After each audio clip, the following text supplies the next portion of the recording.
traditional counseling is among important processes that a female undergoes before marriage in most of Zambia's society, and sex education is a big part of the teachings. As important as the practice might be, rarely does one hear of a disabled female being taken through the initiation.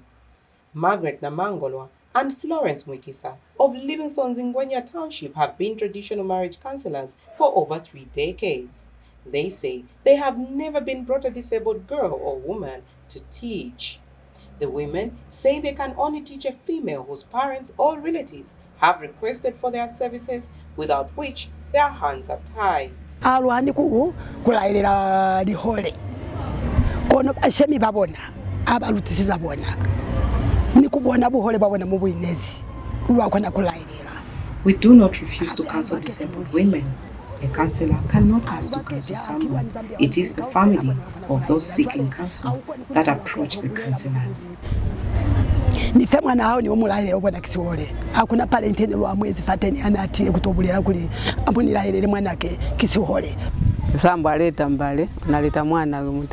When a family approaches us for counsel, we agree on what they need to do. But in my many years of practice, no one has brought me someone disabled. The Women and Girls Disability Rights of Zambia, operating under the umbrella of Vilole Images Production, want this narrative changed. You know, you're talking about intellectual disability, you're talking about physical disability, about the deaf or visual disability, autism, deaf, blind. Those are there. We've got girls with, you know, all those disabilities. They are not even considered to be girls that can go through the process of initiation. There's discrimination, there's stigma, both in rural area and even in urban area. So they don't know what other girls know, even when they're growing up. And now we're still, if there comes a time when somebody's getting married, they sympathize, They feel sorry, somebody's getting married. They even, in some experiences we've had, when we're talking about the rights of women with disabilities, some women have come out to say, some families they even said you don't have to pay a lobola or dowry because actually you're taking the burden away. This woman is not like any other woman. So they don't even take them through the process of preparing them for marriage.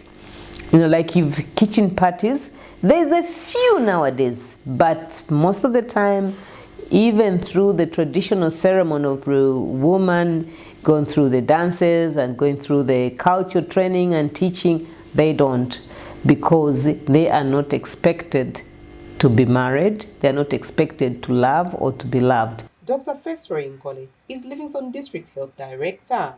Traditional teachings are very important, and from health there is no restriction that the people with disability cannot undergo those lessons. We do encourage them that they could still be taught, and something that may limit one because of their disability, they will be explained to. But vital lessons like learning how to prepare a chicken, which is very important, those can be taught. Even the traditional dances can be taught to those who can manage, even within the people with disability. So on the health side, we would still say there's no limitation or anything that can affect their health. The people who teach them can consider what they can manage, and thereafter, the two of them, the people who are getting in marriage, can still agree when we are being taught in marriage. There's an aspect where a man and a woman comes together, and the people who are teaching them share what they've been taught and explain what limitation that they could have because of the physical aspect of another person's. But those should not limit them from not undergoing such lessons. Musola Kaseketi believes with more stakeholder engagement, girls and women with disability can enjoy their full sexual and reproductive health rights like other females. It's a pride for a woman to be paid for. Why can't it be for a woman with a disability? It's a pride for a woman to go through the teachings they go through at church and at home. Why can't it be the same for a woman with a disability? There have been some discussions going on, and hopefully with this awareness that has been going on, things will change. According to the World Health Organization, an estimated 15% of the world's population live with a disability, and that they have the same sexual and reproductive health needs as other people.